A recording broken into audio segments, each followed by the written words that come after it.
কবরের ভিতর, কাফনে মুড়োনো, আর চারপাশে বিষধর সাপ। এটি ভিকি জাহেদের আসন্ন নাটক খোয়াবনামার পোস্টার। একমাত্র দেখাও দর্শকের মন জয় করতে যথেষ্ট, তবে আসল চমক শুরু হয় পর্দায়। এখানে তৌসিফ মাহবুব লাশের ভূমিকায় রাত ৩টায় কবরের মতো একটি গর্তে শুয়ে থাকছেন। ঠিক তাই ৬টি সাপ তার শরীরের ওপর দিয়ে বেয়ে চলেছে। দাবি করা হচ্ছে এটি গ্রাফিক্স নয়, ঘটনা ঘটেছে বাস্তবেই।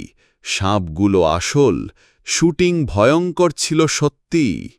ভিকি জাহেদ, যিনি পুনর্জন্ম, রেড রাম, নীল সুখের মাধ্যমে হরর মিস্ট্রি এবং সাইকোলজিক্যাল থ্রিলারে একটি স্বতন্ত্র পরিচয় গড়ে তুলেছেন।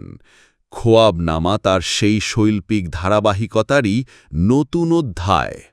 তানজিন তিশা কোন ভূমিকায়? শুটিং লোকেশন কোথায়? মুক্তি কবে?